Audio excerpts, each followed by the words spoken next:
शरारती बंदर की कहानी। एक खूबसूरत जंगल था। उस घने जंगल में बड़े बड़े पेड़ थे। उन पेड़ों पर पक्षियों की आवाज और बंदरों की किचकिच थी। अलग अलग पशु पक्षियों से वह घना जंगल बहुत ही भरा और सुंदर लगता था।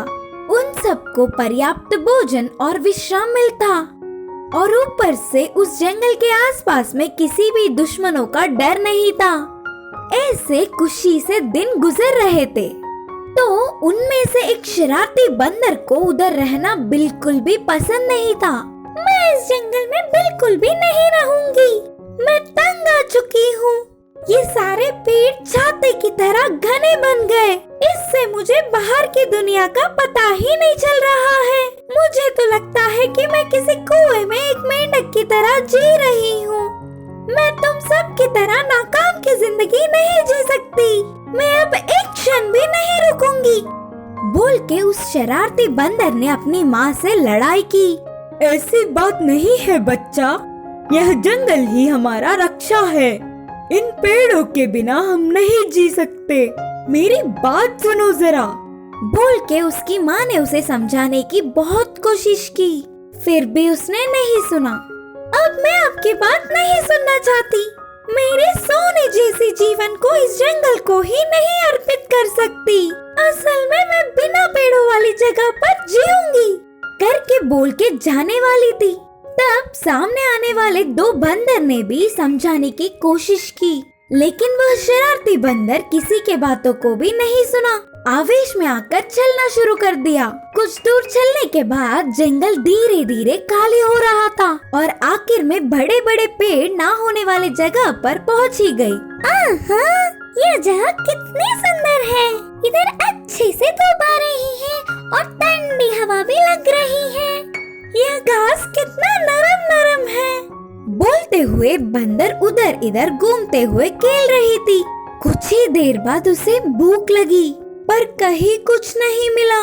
ना खा पाते हुए भी वही घास खाकर निगल गई। पर्याप्त भोजन ना होने पर वह शाम तक बहुत थक गई। ऐसे ही धीमे धीमे सो गई। कुछ देर बाद कुछ अजीब सी आवाजें सुनाई दिए और बंदर नींद से जाग गई। वो आवाज कैसी थी? बोलते हुए धीरे से उसकी आंखें खुली तो उसके सामने दो बड़े बाघ थे। वह डर से कांपने लगी। वह दो बाघ शायद बहुत ही भूखे थे और आगे आने लगे। बंदर के पूरे शरीर में पसीने छूट गए। मदद के लिए जोर से चिल्लाया, पर उधर कोई भी नहीं था। आखिरी कोशिश में एक छलांग मारी, बस थोड़े में ही बाघ के पंजे से बच गई। इससे उन्हें और गुस्सा आने पर बंदर के पीछे पड़ गए। उनकी हाथ ना आते हुए इतनी तेज भागने पर भी उससे नहीं हो पा रहा था। पेड़ पर चढ़ने की सोच रही थी, पर एक भी पेड़ नहीं था। पहले ही भूखी थी, फिर भी मरने के डर से भागी। भाग्य से एक बड़ा पेड़ दिखा। बच गई सोचते हुए जल्दी से जाकर पेड़ चढ़कर अपने प्राण बचा लिए। देख देख कर अब कोई लाभ नहीं करके वह दोनों बाघ उधर से चले गए। फिर जंगल में अपनी माँ के पास लौटकर पूरी बात बताकर उनसे क्षमा मांगकर प्रार्थना की। माँ ने साहस देकर सहारा दिया। तब से यह शरारती बंदर अच्छे से रहने लगी। माँ और दोस्तों के बातों को मान लिया। इस कहानी की सीख है कि अज्ञानी होने पर भी कष्ट झेलने पड़ते हैं। डरने वाली हिरन की कहानी। एक जंगल में एक हिरन रहती थी। वह खाने के लिए पूरा जंगल अकेले ही घूमती। कभी कभी तो नई जगहों पर भी जाती। ऐसे नई जगहों पर जाना खतरा है करके बाकी के जानवरों के बोलने पर भी नहीं सुनती। ऐसे ही एक दिन खाने के लिए घूम रहे हिरन उसके लिए नई जगह होने के कारण अचानक एक जगह उसके पैर फिसलकर छोटे से पानी के कुएं में गिर गई। उस कुएं में पानी इतने गहरे में थे तो वह नहीं डूबी। उस पानी के कुएं से बाहर आने के लिए तरह तरह के प्रयास किए, लेकिन हिरन वहां से ऊपर नहीं निकल सकी। मेरे दोस्तों की बात ना सुने बिना आकर इस कुएं में फंस गई।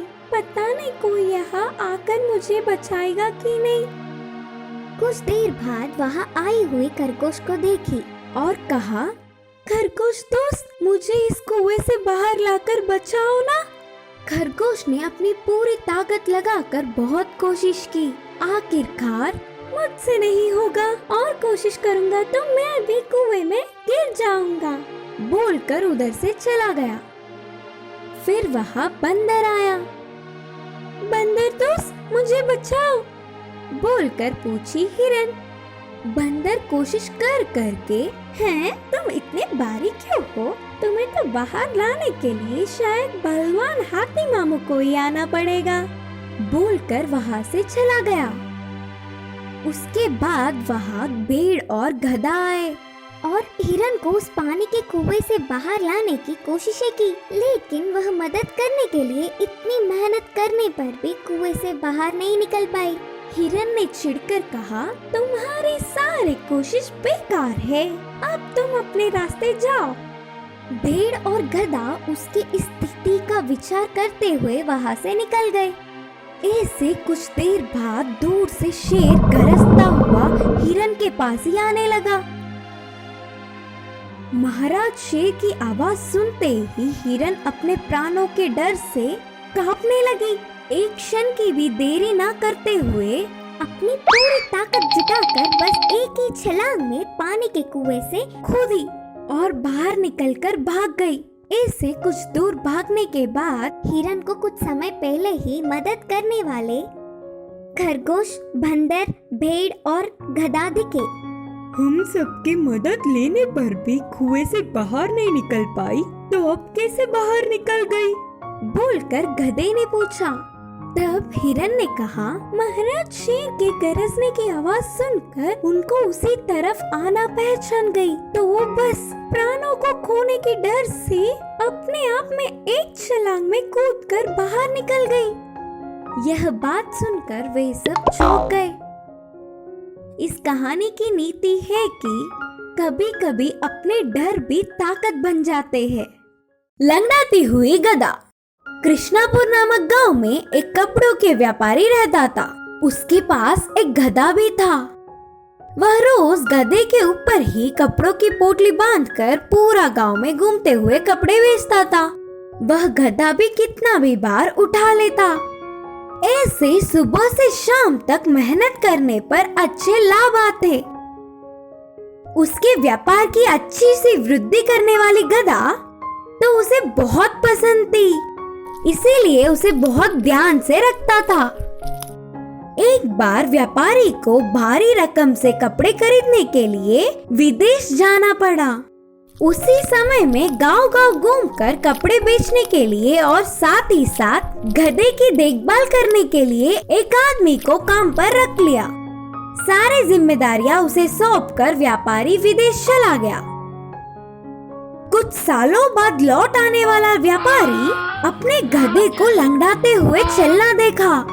वह अपने पसंदीदा गधे को ऐसे लंगड़ाती हुई चलता नहीं देख पाया। काम वाले को पूछने पर भी उस विषय में उसे कुछ नहीं पता करके कहा। फिर वह व्यापारी ने उस गधे को बहुत सारे चिकित्सकों को दिखाया, फिर भी कुछ फायदा नहीं मिला। गधे को देखने वाला कोई भी वह क्यों ऐसे लंगड़ाती हुई चल रही है इसका कारण नहीं बता पाया। ऐसे कुछ समय बीतने के बाद उस गांव में एक साधु आया। महाज्ञानी साधु उसकी गधा क्यों लंगड़ा रही है कारण बोलेंगे करके विश्वास करके उनके पास गधे के साथ गया। पूरे विषय जानने वाला साधु इस गधे की देखभाल करने वाले को इधर ले आओ करके कहा। तब तुरंत व्यापारी ने काम वाले को बुलवाया। काम वाले को आते देख, सज्जन, तुम्हारे गधे को ये लंगड़ापन किसी भी रोग से नहीं आया, बल्कि उसे देखो, वह लंगड़ा है। उसके साथ रहने वाले को ये गधा बहुत ध्यान देकर उसके जैसे ही करने पर लंगड़ी हुई, बोलते हुए विवरण दिया। हमारे आसपास के रहने वालों का प्रभाव हम पर ही ज्यादा पड़ता है। अगर हमेशा के लिए उसकी लंगड़ापन को दूर करना है तो पहले उस काम वाले आदमी को बदलना होगा। व्यापारी उनकी सारी बातें मानते हुए तुरंत काम वाले को दूसरी जिम्मेदारियां सौंपकर उस गधे पर कपड़े रखकर घर घर घूमकर वही बेचने लगा। कुछ सालों बाद मालिक को देखकर गधा भी पहले जैसे ठीक से चलने लगी। इस कहानी की सीख है कि हमारे आसपास रहने वालों का प्रभाव हम पर जरूर पड़ता है।